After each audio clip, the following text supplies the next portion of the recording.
You're listening to the Dibbly Dobbly Podcast.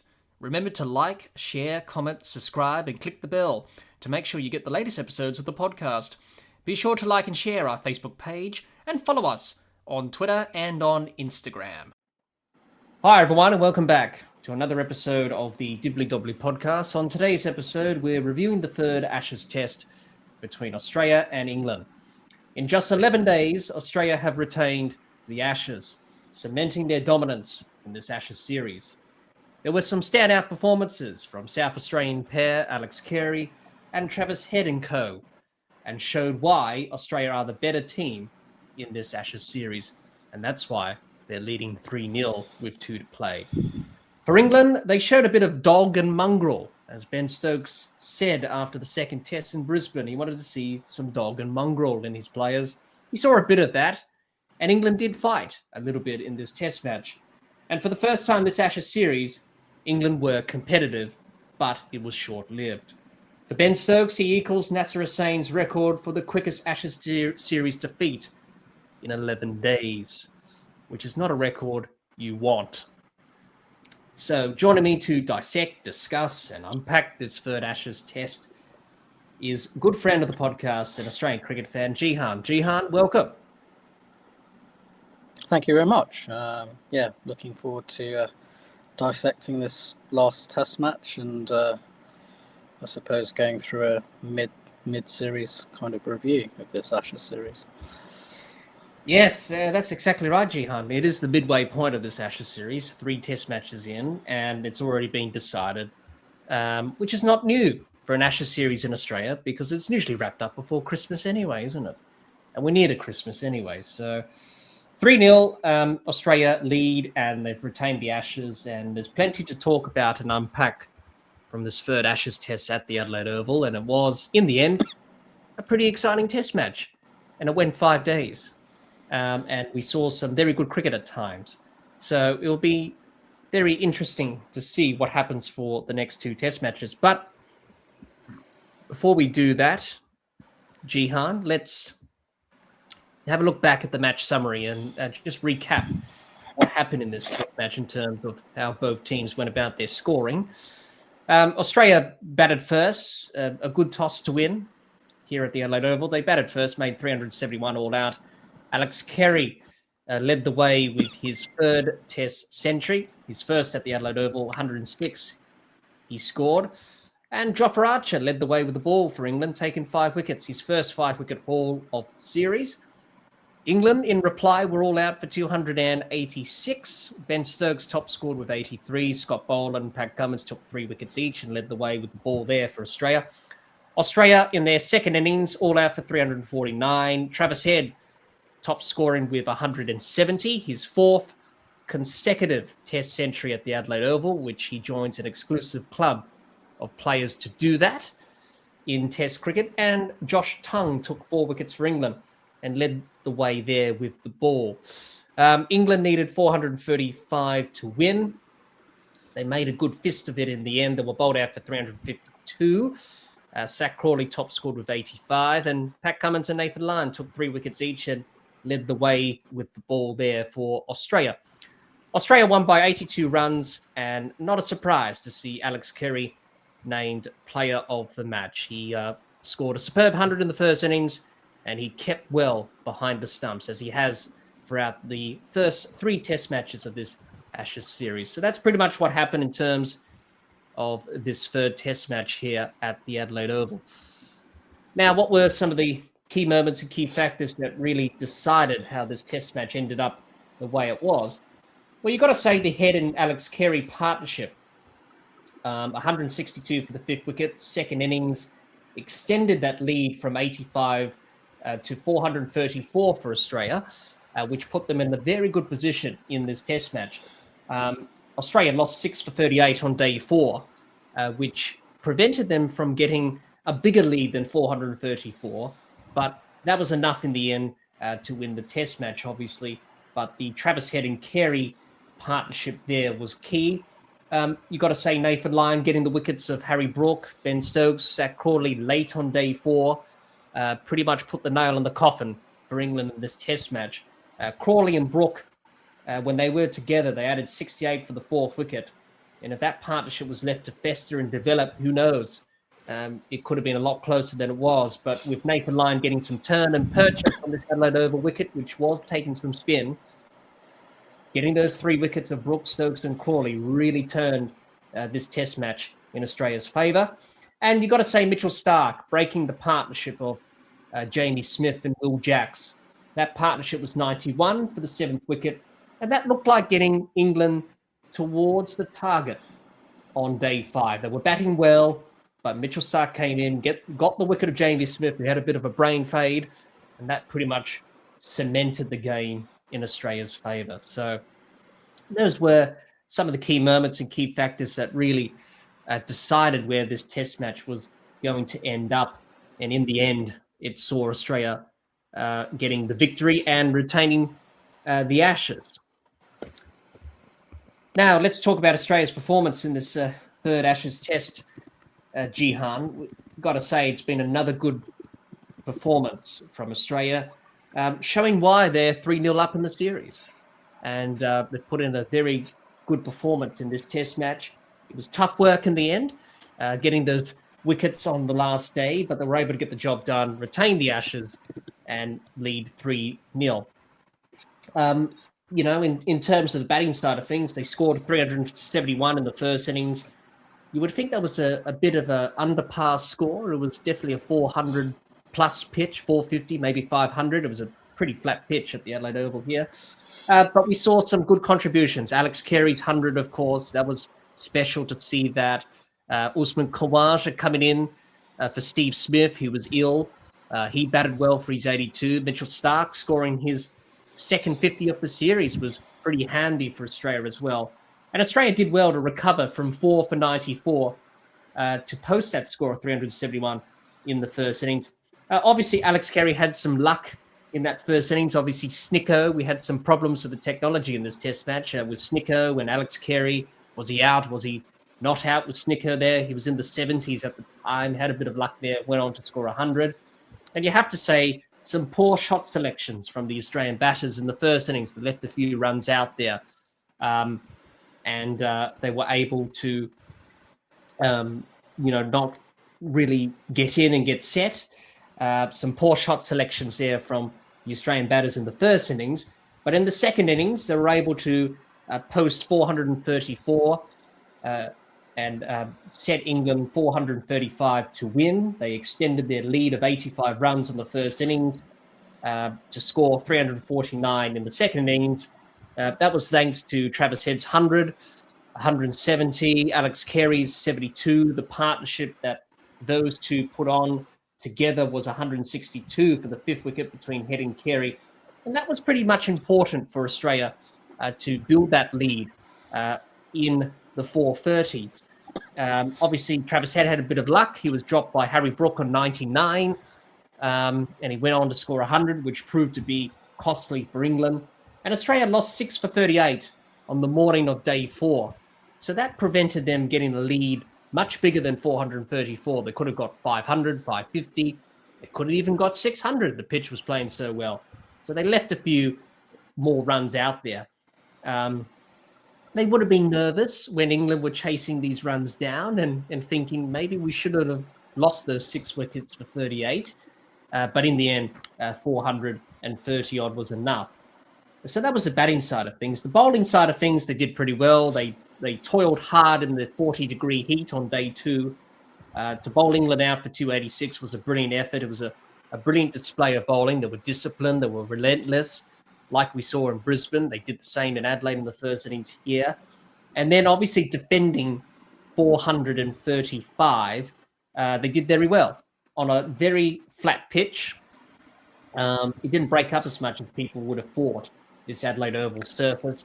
They did well to take 10 wickets and defend 435. Obviously, the Will Jacks and Jamie Smith partnership of 91 caused some concern on that final day, but Mitchell Starc got the wicket of Smith, and that was the end of it. Mitchell Starc and Scott Bolden taking all the 4 wickets they needed on that final day to wrap up the innings. And that's what they did, Australia. Obviously, Nathan Lyon went down with a calf injury. Sorry, not a calf injury. What am I saying? That's what happened 2 years ago at Lord's in 2023. Went down with a hamstring injury. So a bit of a flashback to what happened at Lord's 2 years ago with Nathan Lyon. And also Mitchell Starc had a couple of warnings for running on the pitch. So Australia had some challenges there, but they were able to rise above those challenges and get the 10 wickets, and they did pretty well. Obviously, Nathan Lyon taking some crucial wickets late on day 4. As I mentioned before, Brooks, Stokes, Crawley, those wickets really changed the course of the run chase for England. And the fielding was superb as well. Marnus Labuschagne took some brilliant catches, 2 one-handed catches to get rid of Pope and Jacks. And Alex Carey was good behind the stumps, as always. So that's pretty much a snapshot of what Australia did with the bat and ball in this third Ashes test. So, Jihan, your thoughts on Australia? What is your overriding thoughts on how they performed in this test match with both the bat and the ball from your perspective? Yeah, well, I mean, they did everything that they needed to do to win this test match.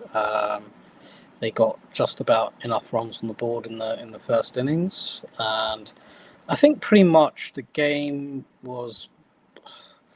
it played out over 5 days, but I think England let the game go once they were 168 for 8 in the first innings. I thought Australia bowled fantastically well on day 2.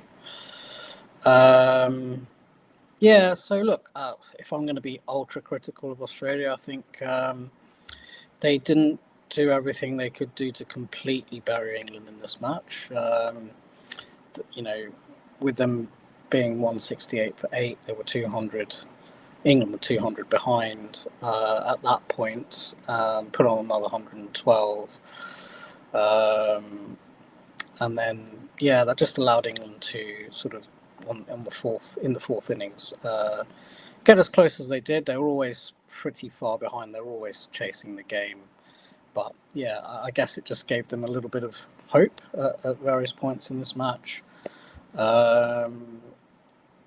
Australia's batting in the first innings was good, but it wasn't great. I think it was a similar first day that they had to England's first day at the Gabba, when Joe Root got that 100 and England were 8 down towards the end of that day. It was actually Mitchell Starc's 50 that propelled them to 370, which I think was just below par as a score. But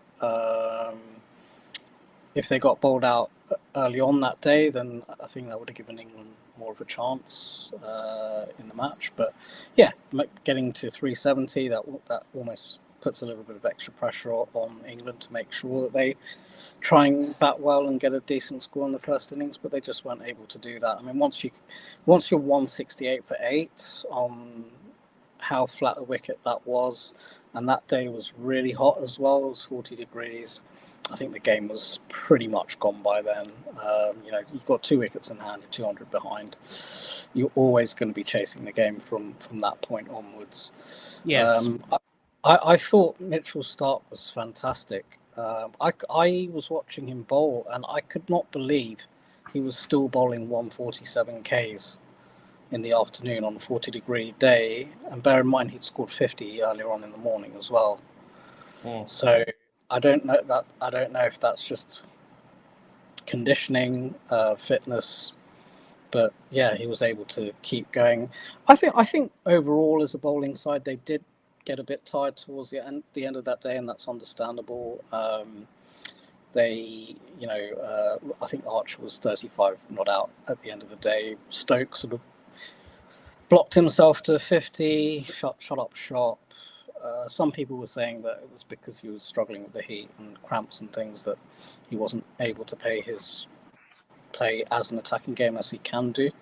So he was a little bit limited in his movements, I suppose. So his game was a bit defensive towards the end of that day. But I suppose I was a little bit disappointed the next day that they took so long to clean up those last 2 wickets. I mean, Archer and Stokes cut the lead down from 200 down to 88, so that's a pretty good effort when you're so far behind in the game. It was still a pretty good just the nature of the surface. It was still pretty good to bat on. What if England's top order batted well? Could have been a lot different, but it was a very flat wicket. And in the end, when they needed the breakthrough, it was an absolute beauty from Stark that bowled Ben Stokes. I think that bowled Ben Stokes for the second time in this series. That's exactly what happened in Perth. I'm not sure if it was the first or second innings he did that in Perth, but it was the first innings. Yeah, it was the first innings. A carbon copy of that here in Adelaide, and Stokes' reaction said it all, jumping up and down and yelling and just saying, he threw a bit of a tantrum there, didn't he? He did. Well, obviously, he batted for so long and he dug in with Archer, and it was good partnership at the time, over 100. So he knew the importance of that. Yeah. But it was a good ball from Stark that bowled over the wicket. That third morning, that partnership went on a lot longer than I really wanted it to. But they finally break it. I think it wasn't that long after they'd gotten a new ball, and then thankfully Bolton got Archer out not long after that. So I thought, because it was such a flat pitch, a lead of 88, I thought England may have a chance to turn it around. And I was watching the third innings. It was just before the break, and Ben Duckett clipped a nice boundary through mid-wicket for 4, and I was thinking, okay, let's see how this goes. But then next ball, he just fends at one, outside off stump, gets caught in the slips. I mean, what's the word? He sparred at it. He sort of sparred at it. That's sort of jabbed at it, really. Jabbed at it, dealt for it. It's a one nothing shot, and it was wasn't an unplayable ball from Pat Cummins. No, it wasn't. No. I mean, that kind of shot is fine in one-day cricket. There's no slips. You get the ball down to third man, you get a single. But I mean, this is the problem when you have an opener that doesn't know how, or doesn't leave the ball. Anything outside off stump, and even on this really flat Adelaide pitch, there's just enough bounce for that kind of delivery that if you spar it, it's going to go to the slip. And it carried on the full. Like, it wasn't like a difficult catch or anything. It went straight to the second slip. So, so I think at that point, I was like, okay, going to get stuck in here. They've got the first breakthrough. And then Ollie Pope again just looked like he was going to get out. Lots of plays and misses. I think the ball before he edged it to that great catch that Marnus took it. First or second slip? First slip. Second slip. Second slip. Yeah. He Pat Cummins bounced him the ball before, and he sort of rode it, got hit on the shoulder. So he was always going to be a bit tentative going forward to the next ball. He tends to sort of plays a lot of balls on that 6th, 7th, 8th stump line.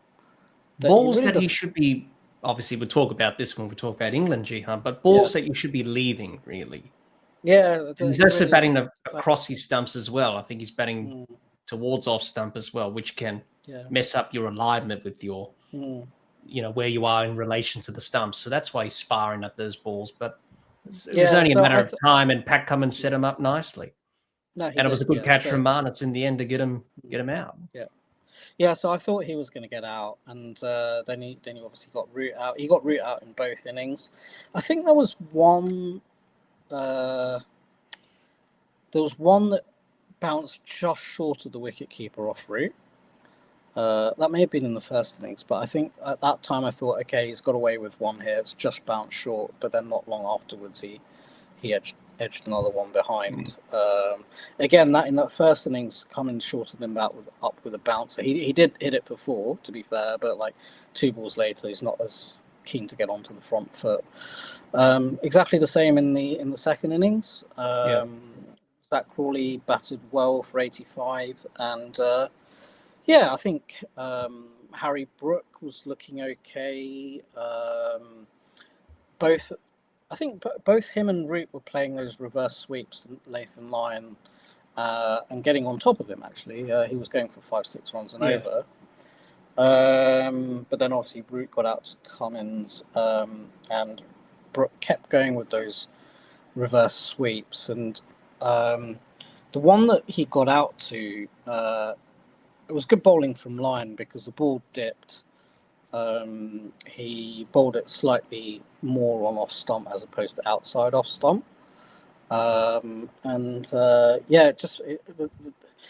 always when I watch these guys reverse sweeping, even like I was thinking like Josh Inglis, Glenn Maxwell, when the ball's outside off stump, I'm pretty confident they're going to hit it, right? But the moment it's on the stumps, I'm always like holding my breath, hoping they'll get bat on it, sort of thing. Yeah, so sort of like with Alex Carey for a bit there when he played the reverse sweep. All around his legs. That as well. I'm pretty sure I've seen Glenn Maxwell getting bowled like that as well. Yeah. In white ball games, but it's just one of those things. I suppose you have to pick the ball that you're playing it to. If you're just going to play it to everything, it's also premeditated as well. Yeah, the sweep shot is premeditated. Well, if you're conventional and reverse. Yeah, exactly. Well, no, if you're just going to keep playing the reverse sweep, regardless, a bowler as wily as Nathan Lyon is, he's going to try and get the ball on the stumps, get it to dip, which is exactly what happened. And the other thing is, there's no second line of defence there. It's like his pads are completely outside off stumps. So if he misses it, the only thing it can do is hit the stumps. Yeah. That was a poor shot. Then obviously he gets Ben Stokes out. People said that cracking ball, really good ball. Yeah, I mean people have said carbon copy of the Duckett dismissal in the first innings from Lyon. Yeah, exactly the same. Two left-handers pitching on the stumps and just straightening to hit the top of off. That dismissal's always on, particularly on day 5 to left-handers, either bowled or caught at first slip. So people have said that Stokes didn't really get out the crease, but I think that's just a really good ball. Even Stokes acknowledged it was a good ball, just nodded his head and said, good ball. Well, there's not much you can do. Like, no. If he throws a tantrum at that, then it's going to look a bit silly, isn't it? Well, you can understand for the Mitchell Stark one because that's happened before in the series. To Nathan Lyon, it was a good ball that didn't all end up. And then obviously another piece of good. The Zach Crawley one. I was going to say the Zach Crawley one. Yes. Did him in flight, really. So that was brilliant. Another brilliant piece of bowling. And they hung on like towards the end of the day, and I suppose the next day the pitch was really playing pretty well, and Jamie Smith got stuck in. He hasn't done anything in the rest of the series to date. But on the flat track, he showed what he can do. I thought the way he got out was predictable. Not surprised. I was going to say naive, a bit immature, a bit naive. Or dopey, as Ricky Ponting said, dopey. Yeah. You've hit 4 fours in a row. This is not a T20 game. But you still got 150 odd to win the game, and you've only got 4 wickets in hand. I'm not saying there was a huge chance of this, but if he goes on to get 100 and Will Jacks hangs around for 60, 70 odd, they could push towards that target. But it was a pivotal moment, and then Stark came on and got that wicket, and that really led the end for England, really. But it was Australia's plan, wasn't it? That's how he got out in the first innings to the short ball. He's a compulsive puller and hooker. That's how Pat Cummins got him out. Yes, be it with the Snicko technical problems, whether or not he came off the toe end of the bat or not. But there was one previous one to that where Cummins bowled a bouncer to him, a brute of a bouncer that hit the top of the top glove. Again, Snicko problems, and whether or not it carried towards Kawasha or not was another question. So, no, that one didn't carry to fielder. But the problem Australia had was that the third umpire was saying it didn't hit the glove when it clearly did. So they were like, if that's going to happen and that carries, they're not going to be happy about that, which is fair enough. Yes. But going back to the dismissal of Smith, it's definitely a plan from Australia to go short to him and tempt him, because he is a compulsive puller and hooker, and that's what happened.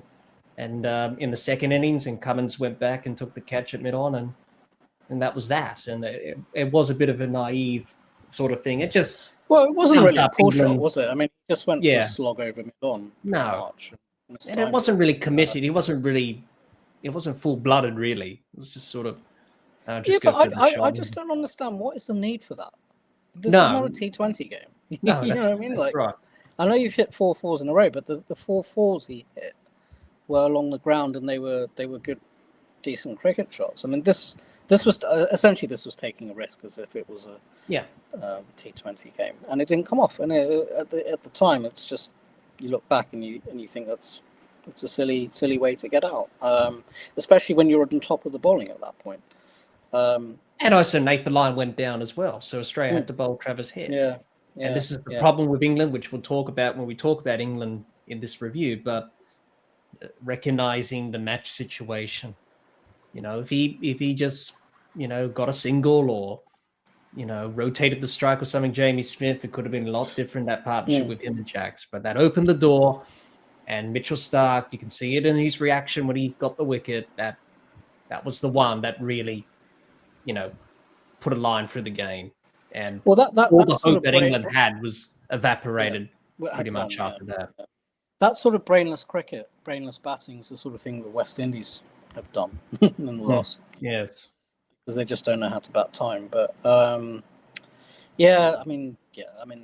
think that shot signalled the end of it. I was a bit worried that Jofra Archer could repeat what he did in the first innings, but not really. He just slashed it to point. And again, Mitchell Starc getting that wicket. That's an equally stupid way to get out as well. The fielder's back on the boundary, and he looked disappointed as if it was unlucky. But it's just like, don't hit the ball in the air if the guy's on the boundary. No. Anyway, they probably don't think like that. But I think Australia fought really hard to get those wickets on a really flat pitch, and they took some great catches, particularly Marnus, and also Carey standing up to the stumps again was good. That catch that he got in the first innings with Scott Boland, I think it was the wicket of Cass. Will Jacks. Will Jacks. Sorry, yeah, that's right. Sorry, my mistake. Cass was bowled.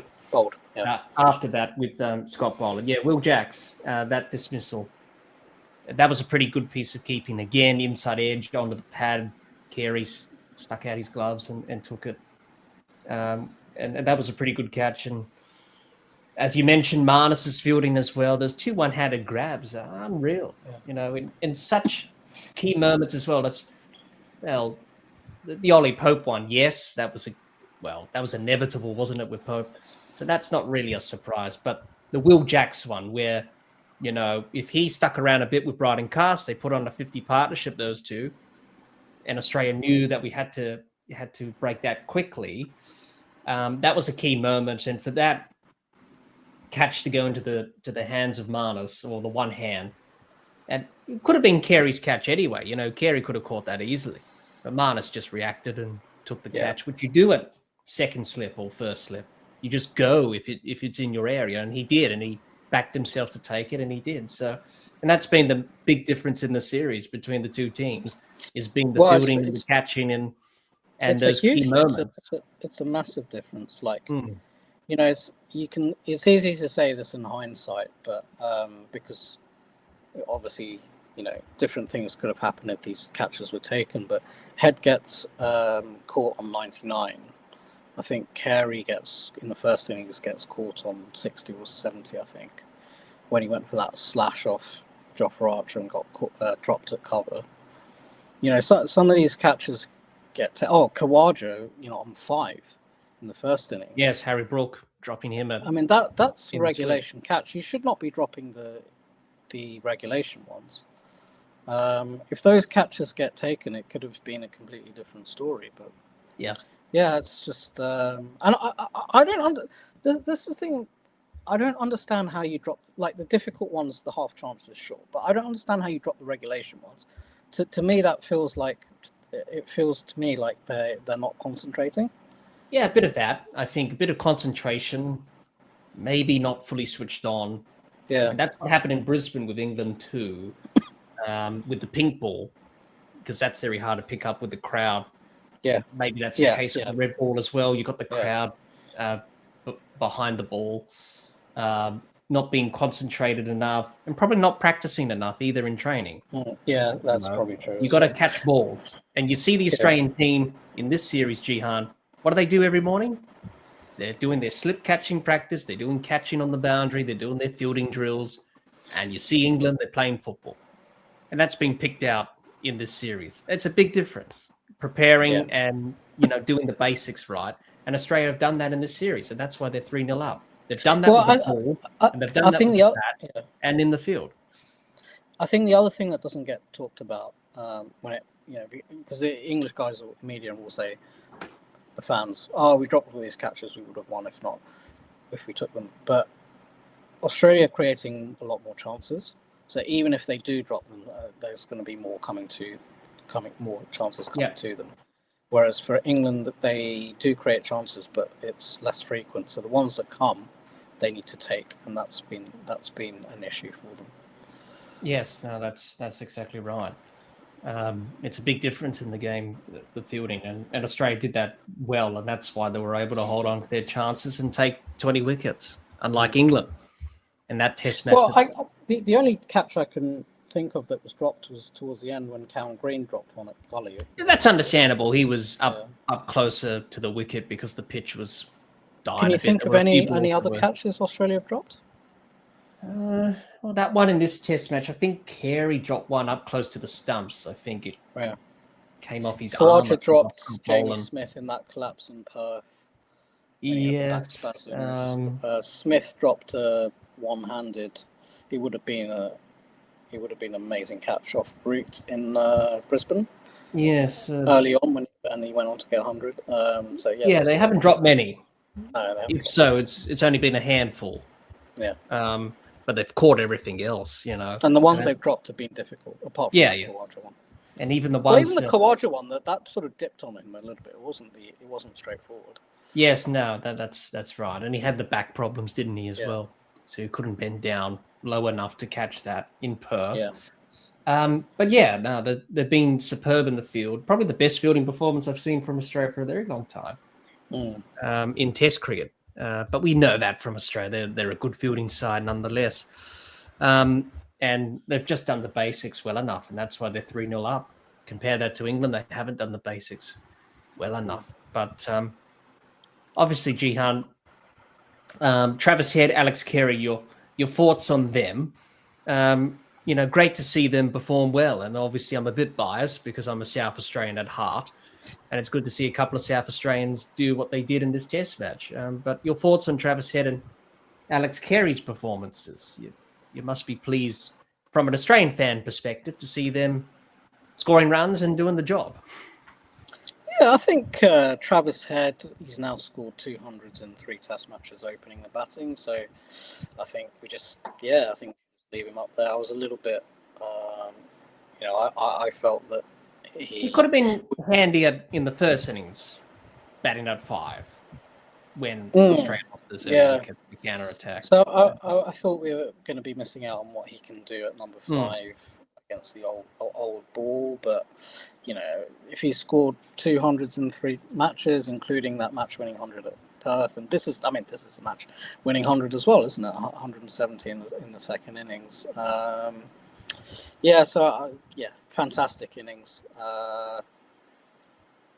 Just took the attack to the bowling. Again, England bowled a lot of rubbish at him.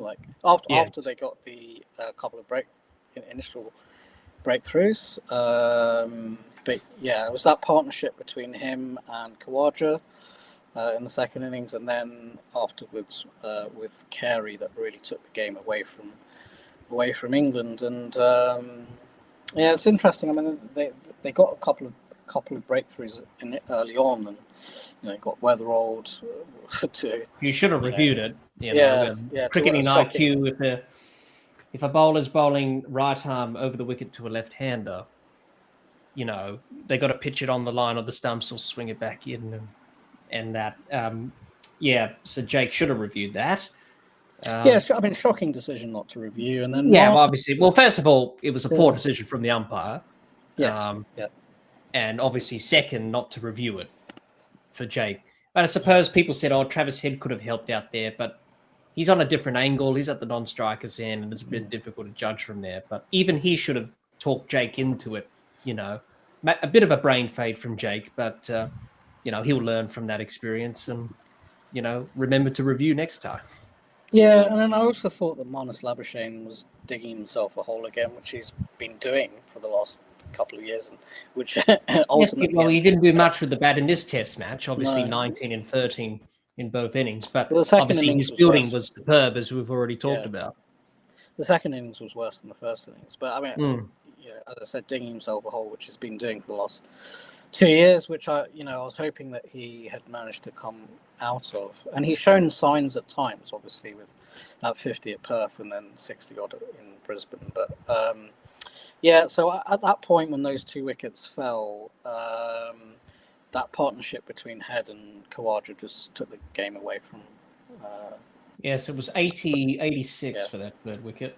Well, they scored quickly. Not just Head, Khawaja as well. Yes.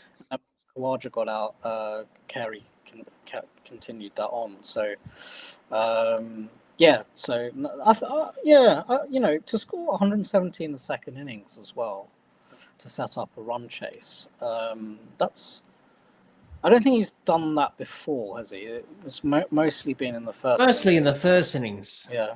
He did score 170 odd here in Adelaide against the West Indies in 2022, which was his highest test score. That was in the first innings. Yeah. So he hasn't really scored a big 100 in the second innings of a test match as yet. Fantastic innings, and there always is a tiny bit of pressure on you to score in the second innings when you're setting up a total.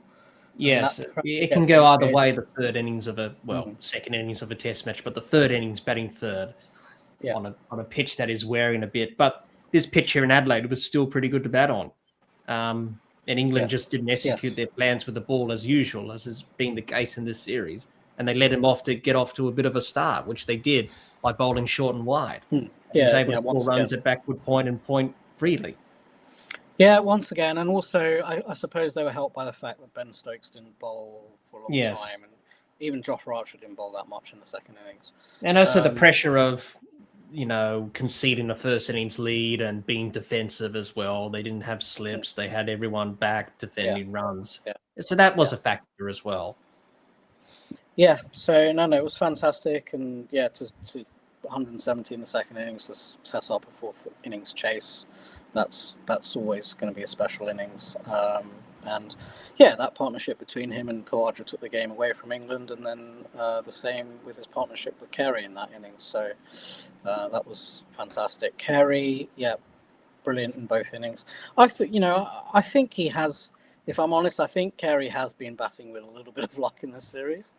Well, especially in this test match, first innings when he scored the 100, he had the snicker problems. He even admitted it. He heard some sort of noise. He said he thought he wasn't. But... To be fair, he said he wasn't sure, but he thought he may have. He didn't know. He said he would have. No, he didn't know. He said there was some sort of noise. He said in his press conference, after that 100, he said, I would have gone up if we were in that situation, because there was some sort of noise, but I wasn't sure whether or not it came off my bat or not. Could have flicked his pocket, could have flicked his shirt. But obviously, with the controversies of Snicker in this test match, he obviously didn't feel. He obviously didn't feel it, because if he did, then he wouldn't say that. Yes, and obviously Snicker playing up in this test match as well, and the problems there, and the issues that we had with that. Yeah, but you need a bit of luck, and he was able to capitalize on it. No, exactly, and he took that, and 2 great innings. I thought it was a bit of a soft dismissal in the second innings, like when you're getting caught at leg slip. That seems to me a bit of a lazy dismissal. Like, that they're around the corner, and Stokes is trying to do that. But no, overall, fantastic. And the thing is, when you look at it, and this is where I'm going to be ultra critical again of Australia's batting. Only 3 guys got runs in this test match. So only Carey, Khawaja and Head got runs. No one else really got above 19 or 20. Well, what about Mitchell Starc? He got a 50 in the first. Yeah, well, I'm talking about the batsman. I mean, Mitchell Starc got into a decent total. So if you're having to include Mitchell Starc in that, then that's an issue. Josh Inglis got 32 in the first innings, but Yes, he chopped on. He chopped on. What he He trying seems to a do, bit. trying to He glide seems it a or bit of a. something, and then he put it back onto the stumps. Yeah, he seems a bit of a candidate for getting bowled, and even in the second innings, I didn't think it was a particularly great ball, but he just somehow managed to edge it. Yeah. So I mean, going forward, I'm a little bit worried about that because we're not getting much from Weatherald, we're not getting much from Labuschagne this Test match anyway. We've got nothing from Cameron Green. Inglis with 30 in the first innings, but that was it. And then the tail got blown away in the second innings. Well, I mean, having said that, they were obviously ahead by a fair bit in the second innings. Yeah. But so those are things I think if Australia really, what's the word? If they're really keen on trying to make this 5-0, I think those are things that they need to work on. Yeah, no doubt. I'm sure they're talking about it. I suppose they've been talking about that. Yeah, obviously Weatherald, batted well in Brisbane, didn't work out here in Adelaide. That's just the way the game goes. Marnus will be disappointed about his contributions. Khawaja was good. I thought he was solid in both innings, but gave his wicket away by playing those shots to jacks, especially the first innings with the slog sweep. He looked really good, and yeah, I mean, he looked really good, and he scored 120. How much? 120 runs in the match. Gave his wicket away on both occasions. I thought the first innings was 100 for the taking, but then he also had a bit of luck as well because he got dropped on 5. Which shouldn't really been taken. But I think the good thing is he did look good, and Andrew McDonald said in the recent press that he played well, he looked good, and he said age is not a factor. If you're gonna play well, then we're gonna select you. Which I was happy to hear that. Yes, well, he is 39. He did turn 39 in this Test match, Aussie, but he proved some people wrong. He played well. I thought Cameron Green was disappointing again. I thought the first innings dismissal. Soft dismissal. After lunch on day one, Marnus got out, and then Green came in, and then flicked. Both of those dismissals. Yeah, both of them got out after lunch. Marnus and then Green fell quite soon. They fell on the same over. There was only a 2-ball difference there, and both of them fell to Jofra Archer, and he took 2 wickets in that over after lunch. Definitely pressure on Cameron Green, but he did get a key wicket in the first inning, which was his only wicket in the game, was Harry Brook, and that was important at the time. Well, Harry Brook was looking good at that point as well. Yes, and it was a good ball from Cameron Green. It was a really good ball to get the outside edge and square up Brook. Josh Inglis as well. If you're batting at number 7 and you're not keeping and you're not bowling, he needs to make runs as a batter. And he hasn't. It seems a bit of a waste of a place on the side if you're specialist number 7. Yeah, that's right. And we'll come on to that a bit later on when we talk about potential 11s for both Australia and England for the 4th Test in Melbourne when we preview that. They'll look at that and no doubt they'll address those problems. But really, Travis Head, Carey, magnificent performances. Khawaja was solid. And we're able to put Australia in a good position in this match, and rightly so, because it really set up this victory for Australia. The bowling side of things, as we touched on, pretty good, as you would expect from Australia, pretty solid. And they were able to get the job done and get the 20 wickets. So a pretty good performance from Australia in this Test match. And that's why they're 3-0 up, and that's why they've retained the Ashes. And people said, Jihan, they were the worst Australian team since 2010-11. I think people will be changing that, changing their comments now. In particular, Stuart Broad. That's all of the media hype and all that stuff coming into this series, really. But they're just such a good cricket team.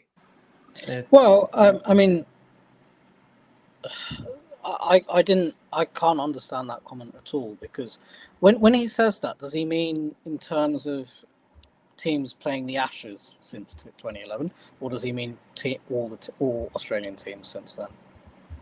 Uh, maybe in Ashes cricket, you would think. Yeah, maybe That in could be Ashes the only cricket. logical Yeah. connection there. Well, I mean, what I would say is I was looking at the team that smashed England in Hobart 4 years ago to win the series 4-0. And it was very It's pretty similar much to exactly the same team. team as this one, Yeah. except for two. Yeah, It's English, it's Weatherald Smith, and Weatherald and so Josh is Warner. Inglis. Yeah, And it's Weatherald and English, Warner and Smith. That's it. And Smith Yeah. was supposed to be inside anyway. So it's pretty much exactly the same team that hammered them 4-0 last 4 years ago. Yes.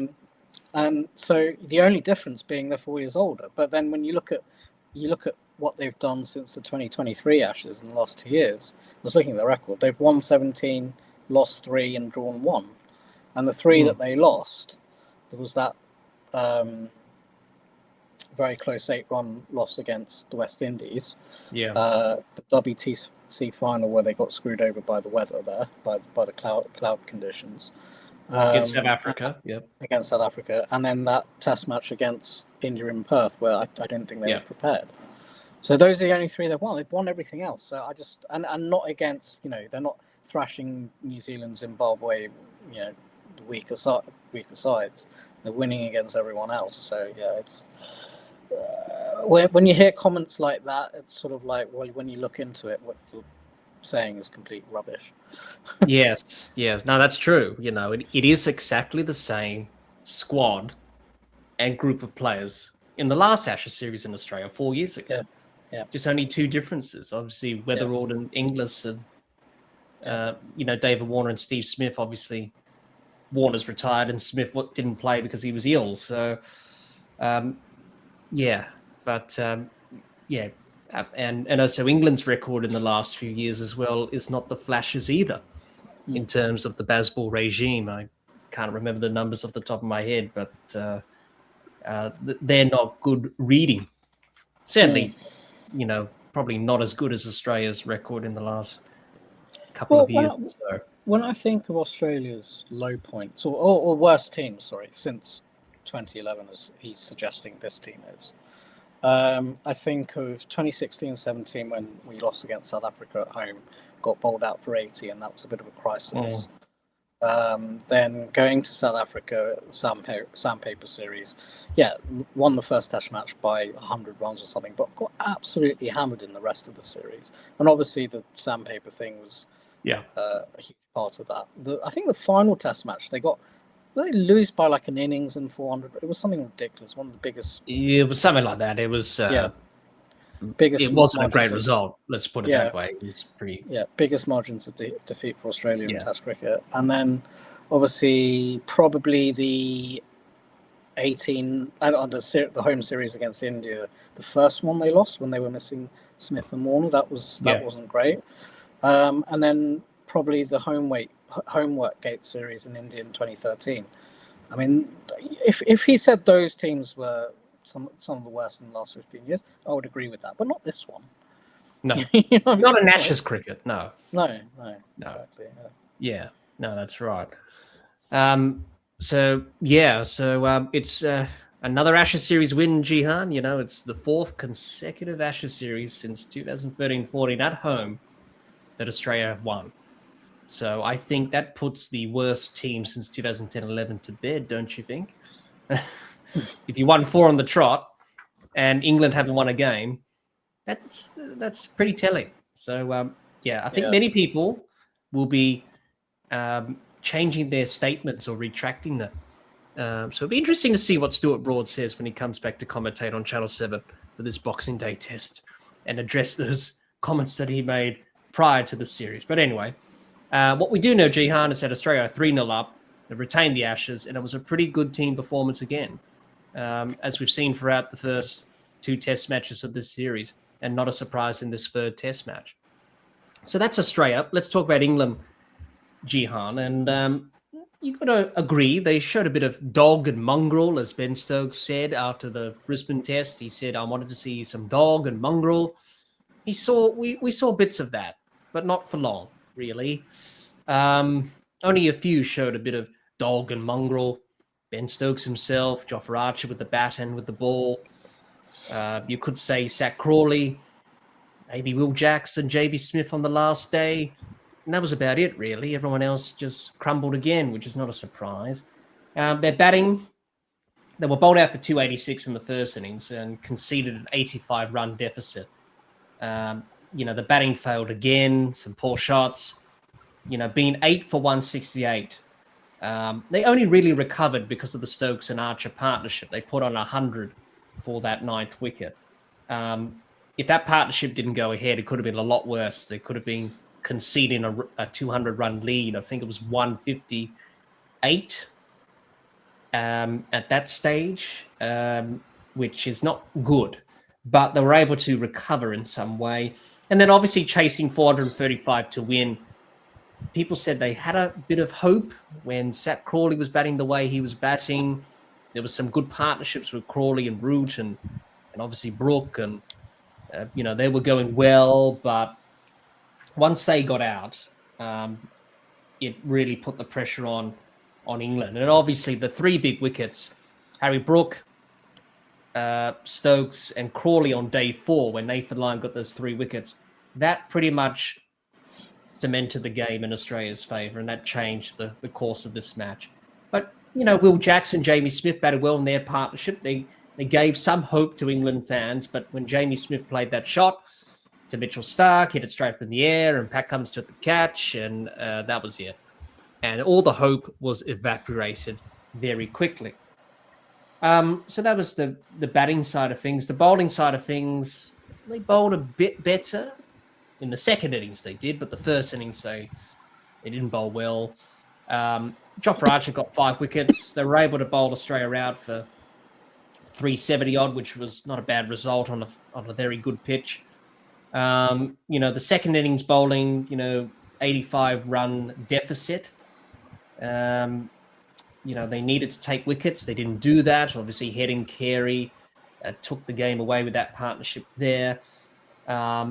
And obviously took 6 for 38 on the morning of day 4, which gave them some hope of chasing 435, which was the target in the end. But as I said before, that didn't quite eventuate.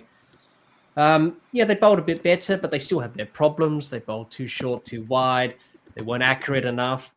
Jofra Archer was probably the best performer with the ball. Josh Tongue bowled okay in the second innings. Bryden Cars was a bit all over the place.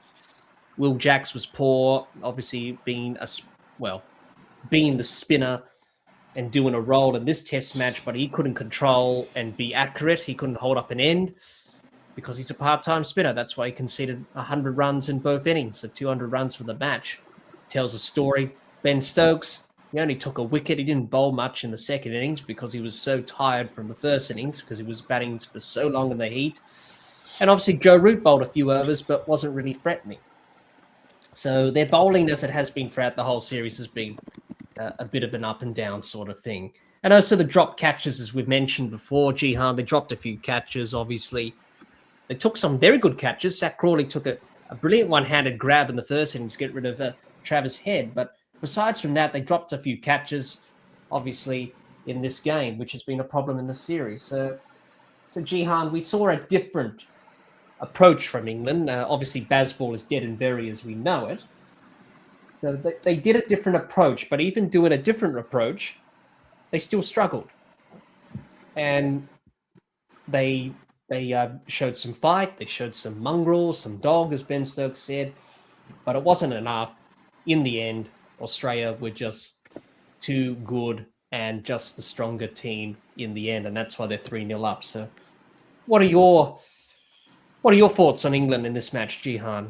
Do you think it was a better performance, or do you think, even though it was a slightly better performance, it doesn't paper over the cracks of this England side throughout this Ashes series? So your thoughts on their performance in this game? Yeah, I think I'd tend towards the latter of what you were saying there.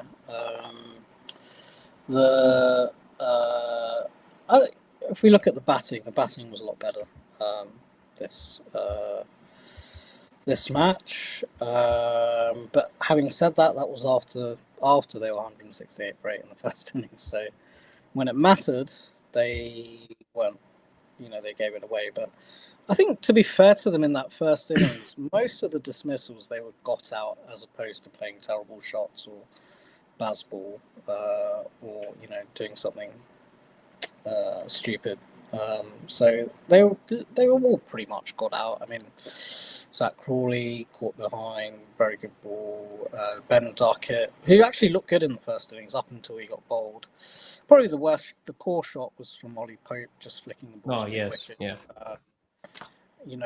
4 years ago he was very skittish against Nathan Lyon, and exactly the same thing happened again. Like I just don't really understand it. I mean, it's the first innings, the ball's really not turning that much. I don't really understand why he frets so much against Nathan Lyon, but this series he's doing that against all the bowling. So again, Root was got out as well. Maybe his footwork was a little bit poor, but that's also brilliant bowling. Harry Brook looked good. He hit a 6 over one of those baseball shots where he hit a 6 over cover off Scott Boland. But then, just randomly getting a beauty of Cameron Green, which can happen because with that height that Cameron Green has, he can just randomly get a ball to move away and kick off a length. So pretty much all of the top 5 were gotten out as opposed to throwing their wickets away, apart from Ollie Pope. Ben Stokes got stuck in. Similar innings to Brisbane. To the Brisbane innings. Jamie Smith again got out to the poor shot. To be honest, I thought that was out because I couldn't see anything else that would have caused the noise. And it's interesting because that one in Perth, when it was a tiny spike and it was slightly out, he seemed to walk for that one. But for this one, I don't think he thought it was out. But I couldn't see if it could be anything else. And then Will Jacks, good catch from Carey, inside edge off of Scott Boland up to the with Carey up to the stumps. Bryden Cast bowled. So I mean, to be fair, in that 168 for 8, most of them were gotten out from really good bowling and just pressure bowling, just ball after ball on that line and length without giving them anything really, which is what Australia do really well. Jofra Archer 50, so I mean he showed some guts and nerve and stuck in there with Ben Stokes. Second innings they all scored some runs. I mean, even down throughout the whole order. I mean, Zach Crawley played really well for 85. I don't think he played any kind of baseball at any point in that innings. So I think baseball pretty much... Well, even he said in his press conference after that innings, he said, I was trying to play my natural way, but they weren't allowing me, meaning the Australian bowlers, to allow me to play my natural way. Yeah. So take that as you will. And assess what he said there. But even he said he was still playing his normal way, he said. But it was a different innings from Zach Crawley as we've been accustomed to seeing from him in the past. Yeah. Well, when that happens, you have to kind of let go of the ego and just dig in for a bit because it's going to get... Even the great players, even Brian Lara, I've seen him not, just scoring very slowly for 10, 15 overs. Once he's gotten his eye in, the bowler's a bit tired, then he's gotten, his eye in, he can really go after them. So, you're not going to be able... Very few players come in and just smash the ball from ball one, which is basically what baseball is all about. But, I thought he played pretty nicely. He was worked over and got a good ball from Nathan Lyon, so he didn't give his wicket away there. Ben Duckett, that's a technical issue, the way he got out. Same with Ollie Pope. Yeah, it was a very poor shot, wasn't it? Just ending outside the off stump and just needed to leave it really. But with Duckett, he doesn't leave the ball, doesn't he? No. And Ollie Pope's dismissal as well was inevitable, wasn't it? And it was a really good catch from Marnus. Ollie Pope and Joe Root's dismissals were quite similar. Joe Root slightly more... Well, Joe Root, he tends to play that little dink shot he plays like in England, like he runs it down to third man. Sort of like Kane Williamson in a way. Opens to face the blade a bit. And you can see how frustrated he was when he got out to Pat Cummins. Because he knew that he played that shot. And you may get away with that in England, but not here in Australia. And well, I mean, Pat Cummins is bowling for that. So. Yeah. And that's why some people have said that's why he doesn't have much of success in Australia because of that. sort of dismissal, type of dismissal.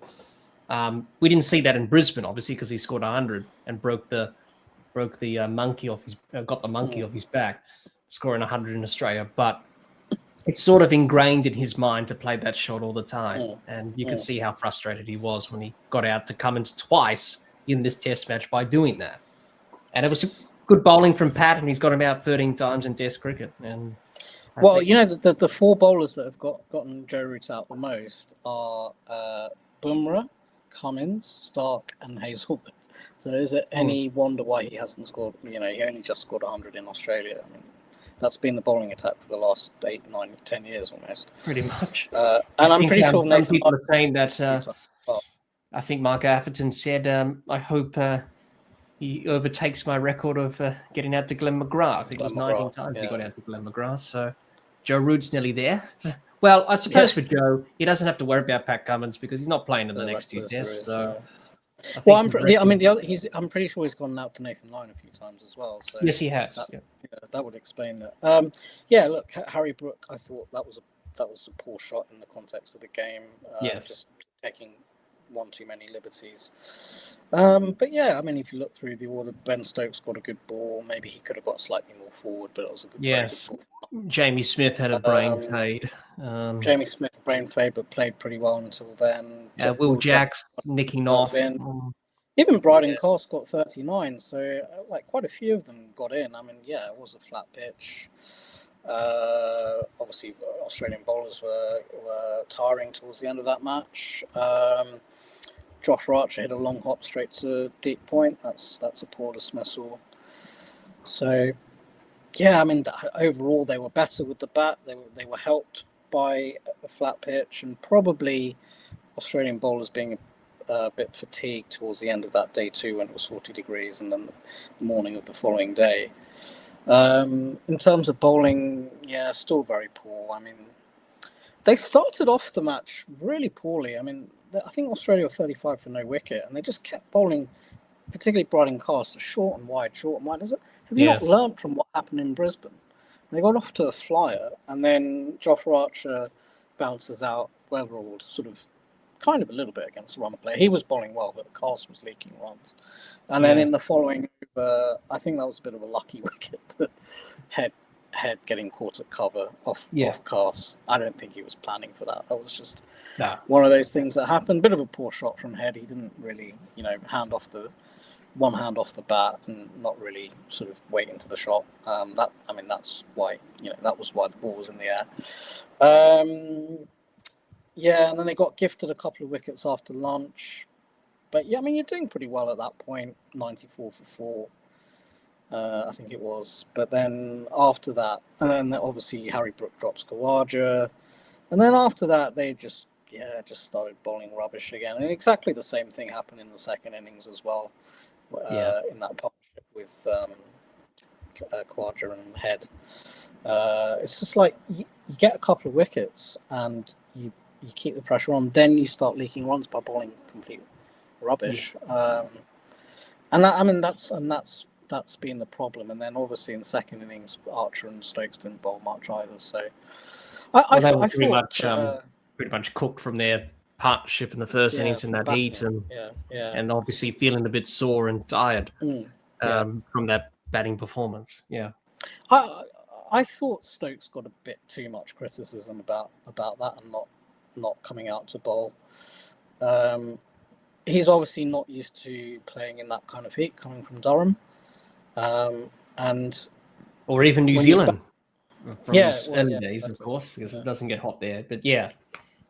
But the thing is that when your muscles and your body are completely exhausted in that scenario, that's when you're most prone to cramp and prone to injuries as well. So the worst, and also a bit of a niggle where people thought he had a bit of an injury concern. That's why. So maybe he was just being cautious because he's had a history of injuries. Well, exactly. It's better off him taking a break than trying to push through the pain barrier, tearing his hamstring and being out for the rest of the series. So I thought that was a sensible decision, and he would have talked about that with the medical staff and the physiotherapists as well. Well, England did say he was fit to bowl. and there was some confusion with that as well. Right. But Okay. in the end, he bowled in the second innings and took a wicket, and that was that. Yeah. So he fully recovered by then. But when you have cramp, that's all it takes. You just need to get fluids on board, and I think they were worried that he didn't have enough fluids and carbs on board after that. And that's sort of what happened in Brisbane as well in that second innings when he was batting in that game as well. Same problem. Well, I mean, who knows? He may have had an IV drip overnight. You know, which players they do that for players, particularly when they're playing in really hot conditions. I think I thought Josh Tongue was good. He improved a lot in the second innings in particular. I think he's more of a wicket take, or he looks more threatening and looks more like he's going to be able to take wickets compared to Gus Atkinson. He looked a bit. He just didn't look like he could get anyone out in the first two Test matches. So I thought Josh Tongue was okay. Bryden Carse was a little bit better in the second innings, but it still has that propensity to leak runs. I just have this, for some reason, Ben Stokes continually throws the ball to Bryden Carse, and I'm not really sure why. It's sort of like he lets completely releases the pressure, but he keeps giving the ball to him. So or maybe Ben Stokes needs to bowl himself. And then Will Jacks, he's just not good enough as a spinner at this level. No, he's a part-time spinner, and it showed. Yeah, and exactly. He got a few cheap wickets. Looking back on it, got Khawaja out twice, and he got Carey out. Yes, he did. He got Carey out of the first innings as well. Yeah, he got Carey out with that slog. Yeah. Did you see his reaction when he got Khawaja out in the second innings? Yes, I did. He was a bit surprised. He was just like, "Oh my god, that was rubbish!" And it was a rubbish ball. Usman just didn't execute the shot, but it should have been dispatched. But that didn't help, and he leaked over 200 runs in the Test in 39 overs. Yeah. Which is look, I think for England in this match, nowhere near as bad as they were in Brisbane. There were some good signs. I mean, Zach Crawley, his form has been good. He played well in Brisbane, 85 here. Ben Stokes 80 odd in the first innings. Jofra Archer 5 wickets, didn't go for many runs at all. It was difficult to score off. Got a 50 as well, 50 runs in the first innings. And then Jamie Smith, after doing not really much with the bat, got 60 in the second innings. So, there's a few positives, but overall, they were still going to lose. I think that was the writing was on the wall there. Yes, and it's probably the writing on the wall for the next two tests, you would think as well, Jihan, because I don't see them getting better, to be honest. There were some little signs of improvement, but not big enough to suggest that they may do something special. I don't think that's probably on the cards, if we're honest. Once you're 3-0 down, there's only one way to go, and that's downhill and probably 5-0. And, most of these players are probably mentally scrambled and tired and just want to go home, to be honest, because it's been a tough tour. As many England sides have experienced before, to Australia. In the last few series, in particular. So it was a better performance, slightly, but in the end, Australia are just too good and they're just the better side, and that's why they're 3-0 up, and that's why England are 3-0 down. So, what they need to do is look for a consolation win. I remember when I was growing up, they won in Melbourne in '98, and they won in Sydney in 2003. When particularly that 2002-3 series, they got hammered. That whole series, they're completely dominated by Australia, but they managed to conjure something up in the Sydney Test match. And it was a big win for them. It was a big win. That was the match that Steve Waugh got that 100 in the first innings. Yeah. And that, I suppose, that team sort of propelled them towards the 2005 victory, eventual victory. A lot of those players in that side went on to play in 2005. Well, one of the key bowlers in that match was Andrew Caddick, who didn't play in 2005. I think he retired not long after that. But I think they need to try and, if they're thinking about this sensibly, I think they need to try and conjure up something like that. Yeah. Well, I think many people would say the same thing, but I just don't see it happening, to be honest. There's only one way from here, and if they can continue to show some improvement, that's sort of something. But Australia have a lot of injuries, so even with that, Jihan, they still didn't even beat Australia with their full strength or not full strength team. So that's the problem, isn't it? The players that Australia have called upon have done well. So, and that's going to be the case for the next two test matches as well. So, it's still going to be a long challenge and a long road and a difficult last two test matches for England. So, it's what's happened to the other England teams in the past. It's going one way, and a lot of people are predicting probably it might be another 4-0, 5-0 sort of defeat. I think if they go down in Melbourne, it's going to be 5-0. The weather's looking set fair for Sydney as well this year. So, that's very good to hear, obviously, because Sydney hasn't been kind with the weather over the last few years in Australia.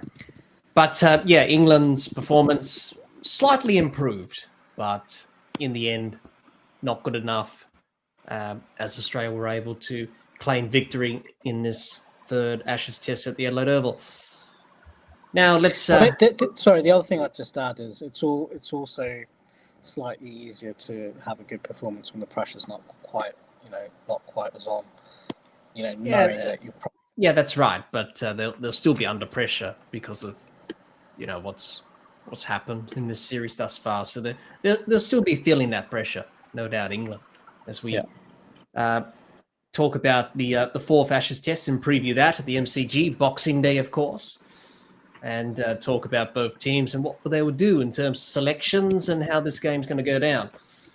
But first of all, let's have a look at some of the stats between Australia and England in test matches at the MCG. First test match was back in 1877. 57 matches, 8 draws. Australia won 29 and England have won 20. And that is the statistics between the two sides in test matches at the MCG for Australia and England. So everyone looking forward to the Boxing Day test. Is always a great time of year after Christmas, in December, holidays, everyone going to watch the cricket. Unfortunately, this test match is, people saying it's a dead rubber, but for both of the teams, they'll be looking to try and get something out of it. Australia looking to press on their advantage. England looking to try and salvage their tour, I suppose, as we've already discussed before, Jihan. But even doing that is going to be a challenge as well. So Australia are going to make a few changes, obviously. You would think Steve Smith will come back after his illness. He had a bit of vertigo. That's why he didn't play the third test. So he's probably going to be coming back, and he's probably, we do know he's going to be captain because Pat Cummins is not going to play the last two tests. Andrew McDonald confirmed that recently in his comments before this test match. Nathan Lyon's injured with that hamstring, and that's disappointing.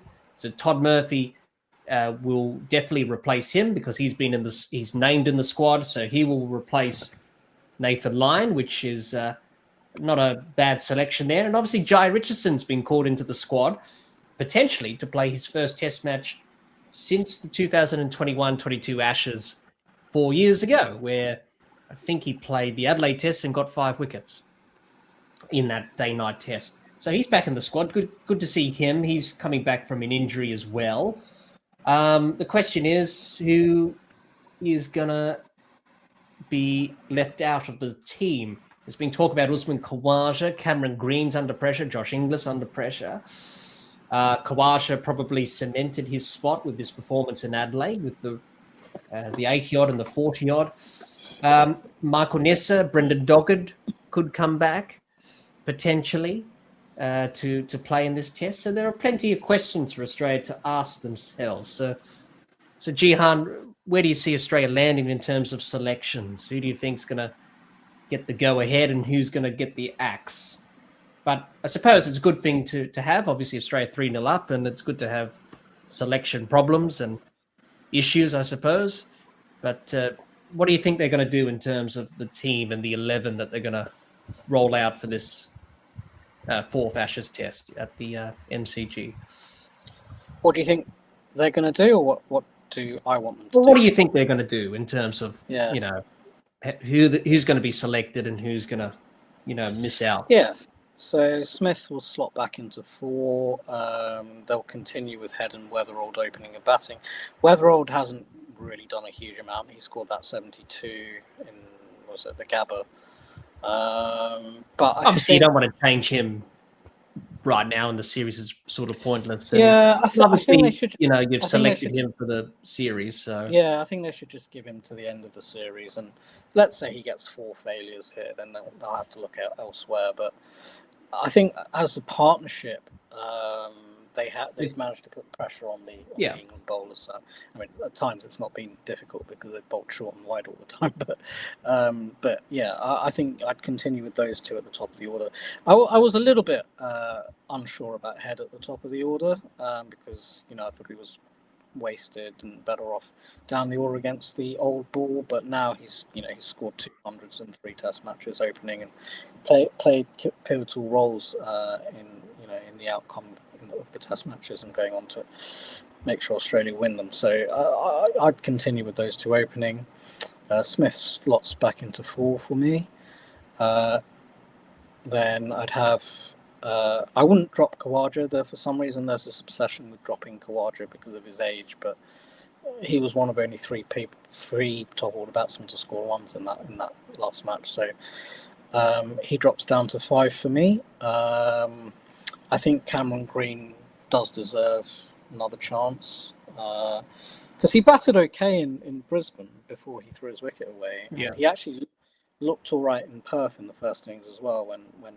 Would you have him at number 6 or 7 because Carey's been batting well at number 6? I don't think Carey's a 6. I know he has been batting at 6, but I think he takes too many risks.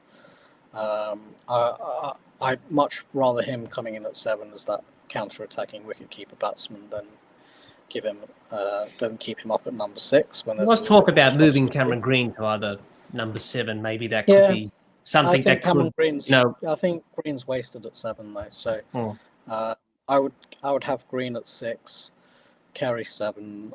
Stark said he wants to play the last 2 Test matches, which is great. Boland apparently had a bit of a hip issue, but they've said that he's going to play.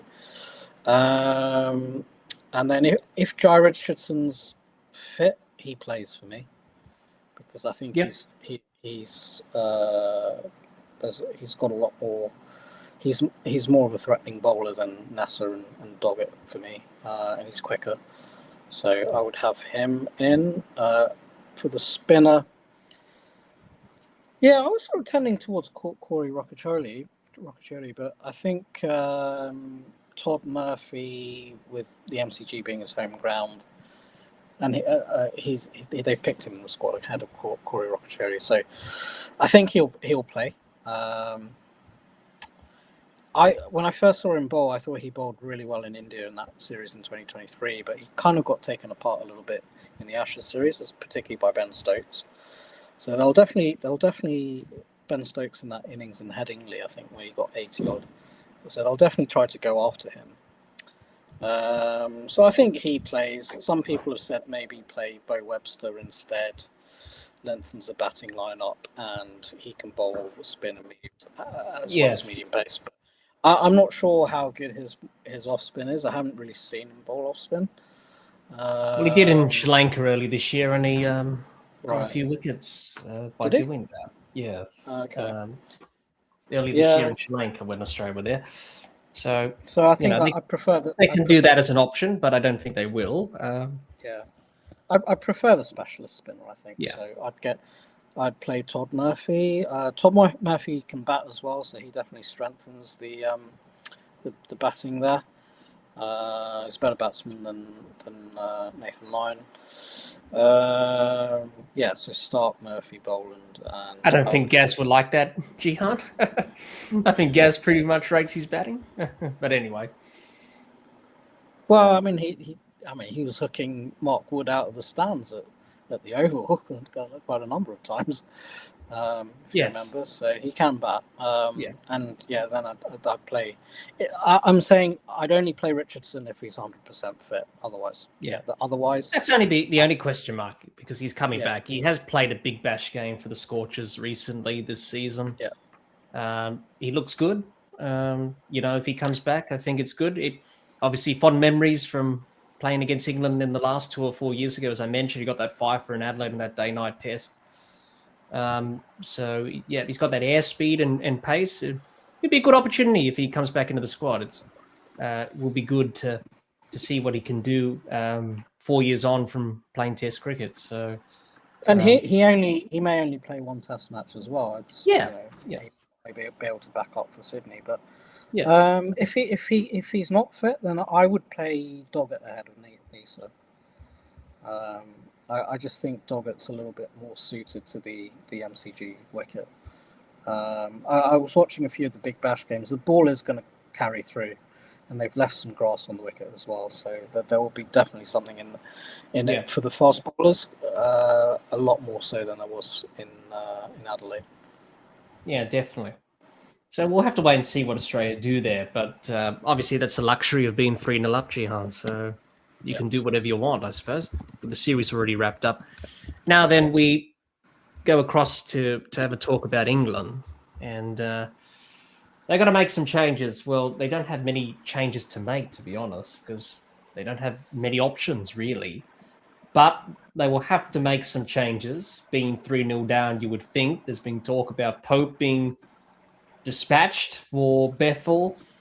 Maybe Gus Atkinson to return, maybe for Bryden Cass. Jofra Archer, will he play? Will Bashir play? All of these questions here. So they've got to make some changes. I think everyone would be a bit disappointed if they don't make any changes, Jihan. But what do you see England doing in terms of their selections? Do you think they are going to make changes, or do you think they're going to stick with the tried and tested method of the 11 that they've had in the series thus far? Yeah, I think they're talking about bringing in Jacob Bethel at number 3. I just don't think he's quite ready for that yet. Well, I heard Ricky Ponting say, comparing his time with the Australian team, he batted at number 6 for a bit, didn't he, before he went up the order. So maybe he suggested that they bring in Bethel, maybe bat him at number 6, or I was thinking move up Ben Stokes to number 3, or Joe Root but he doesn't want to. I was thinking exactly the same thing, actually. Yeah. So what I was going to say was I would bat Root at 3, Stokes at 4. Tell those guys to just take the responsibility on. Don't play dumb shots. Just grind the ball down. And then have Harry Brook bat at 5. I'd keep Brook at 5, and then I'd bring in Bethel at 6, because that way then there's less pressure on Bethel, right? Even if they're 80 for 4 or something, there's still less pressure on him, right? Because the top order's failed, so even if he's got nothing to lose. But it makes sense. It makes good sense. Yeah, but the problem is I don't think Root will want to do that. No, he's pretty adamant that he wants to stay at number 4. Yeah, and with the record that he has, I just think he needs to take responsibility and do it. But he probably won't. I suppose there's no point really, with the series gone, and what's the point? If they wanted to do that, they would have done it early in the series. But anyway, well, I suppose it's to save some kind of face. I think even Stokes. I don't think Stokes will want to go up to 4 either. No. He'd rather block the hell out of the old ball and, try and get himself a 50 or 80 and say that he's still. Yeah, well, there was some talk about Ollie Pope people said he should move down the order and, bat down the order, which he has done in the past and done okay. But a lot of people say that maybe a bit of a spell will do him the world of good because he has looked because pretty his batting skittish. is too frenetic. Yeah, his batting is too frenetic. Like, if you're in the dressing room watching him bat, you don't get a sense of stability. No, if you're coming in at 4, 5, 6, you think you're going to be in at any time. Yeah, he's got technical problems, but it's more of a mental mindset sort of thing with him. Sort of nervous, maybe nerves and maybe jittery and just wants to feel bat on ball, and it's just inevitable what he's going to get out. He actually looked quite good in the first innings in Perth, but since then he just looks like a walking wicket. Yeah. So, do you see any changes with the bowling? Do you see them playing Archer or giving him a rest because he's played 3 in a row? Do you see Bashir coming back in? Maybe Atkinson for Cass? Maybe Matthew Potts, who's on the sideline as well. Maybe him to feature, maybe potentially. Yeah, I think sometimes with the bowlers, a lot of their selections is about if they can bat as well, which is not the way it should be. No. I mean, that's why Will Jacks has been picked, right? I think I'd probably get Potts in for Cass. Atkinson in for Archer if Archer isn't going to be able to play. And I was going to say I'd pick Trebuchet. No, I wouldn't. I'd just stick with Will Jacks because if you're basically gonna get the same bowler, but one can bat a lot better than the other, you're gonna pick the one that can bat. Yeah, pretty much. Better. And there's no point really picking Bashir now. He should have been selected in Adelaide. If you pick him now, then what's the point really? It's no point in doing that. So I think Jacks will stay where he is and be the sole spinner, really, as he was here in Adelaide, potentially. It would be interesting to see what they come up with England. But, be interesting to see what sort of game we will get. In Adelaide, it was an entertaining match, I suppose. It went 5 days. But with the MCG wicket these days, it has a bit of something in it, a bit of pace and carry and some extra grass on the surface. We're expecting some good cricket potentially. Is that what you think as well, Jihan, or do you think something different may happen? No, I think there'll be something in it for the bowlers at the MCG. I've watched some of the Big Bash games, and the ball is going through. It is flying through.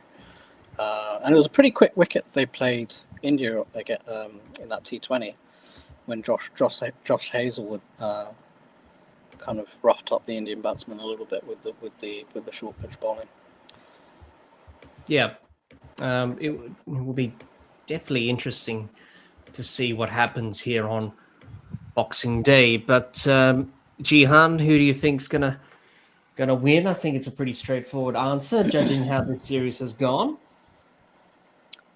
Yeah, I think things are just everything is going against England at the moment, isn't it? So Australia are going to win, and my prediction of 5-0 is looking pretty good. Well, yes, I think everyone would agree with that, Jihan. Even me. I think, it's only going one way. The momentum's with Australia and England. I don't think they have much fight left in them, to be honest. I think they're running out of fight. I think they used it up in Adelaide, to be honest, and the writing was on the wall there. So it would be interesting to see what happens in this 4th Ashes test at the MCG. But you would think, as it has been throughout this series, you would think Australia should get the job done. Now then, some final thoughts to end our 3rd Ashes test review today. Jihan, your final thoughts from this 3rd Ashes test at the Adelaide Oval? Yeah, I thought it was overall a bit of an incomplete, patchy performance from Australia, particularly compared to if you compare it to the Brisbane win. But in the end, they did everything they needed to do, and I think the game was lost. England lost the game on day 2 when they were 168 for 8 on that 40 degree day, and they were always chasing the game from there on in. And yeah, I think they pretty much it had to be a miracle for them to be able to win the match after that. And Australia on a really flat pitch just kept nagging away until they got the job done, and there was some fantastic fielding, fantastic catches that were taken that aided that. Yeah, some very good thoughts there, Jihan. Yeah, I tend to agree. Even though it was a bit of an up and down performance from Australia, they got the job done and they were the better side. And as they have been throughout this whole Ashes series, good performances from everyone.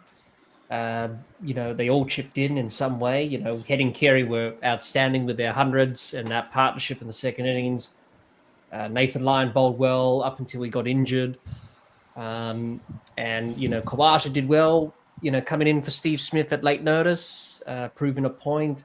And the bowling was good. Cummins was fantastic. Scott Boland did his thing. Mitchell Starc kept pounding in and hitting the wicket and getting those wickets on that final day, which was the key there. And yeah, it was just a good performance. On the other hand, for England, disappointing again from them. They showed a little bit of fight, but it's too late in the end. And that's pretty much summed up this series, really. It's just been a poor performance from them. And, obviously Bazball was quickly ditched, you could say, in Brisbane, but it was definitely not in play here in Adelaide, and they've reverted back to old ways. But even doing that proved to be difficult as well. Yeah. So, a bit of a disappointing performance. But nonetheless, I suppose we had a bit of drama going into the final day, and there was something, I suppose. But in the end, Australia getting the job done, and too good for England, as they have been throughout this whole entire Ashes series. Thanks everyone for listening to our review of the third Ashes test between Australia and England. If you're watching or listening to this episode of the podcast on our YouTube channel, let us know your thoughts on this third Ashes test between Australia and England in the comments. We'd love to hear what you have to say. The Dibbly Dobbly Podcast has you covered this Ashes series. Be sure to subscribe to the Dibbly Dobbly Podcast YouTube channel and click the bell so you don't miss out on any episodes from this Ashes series. Also, like and share our Facebook page and follow us on Twitter and on Instagram. Thanks, Jihan, for joining me today to review this third Ashes test between Australia and England. Thanks for watching and listening. Until next time, keep safe and bye for now.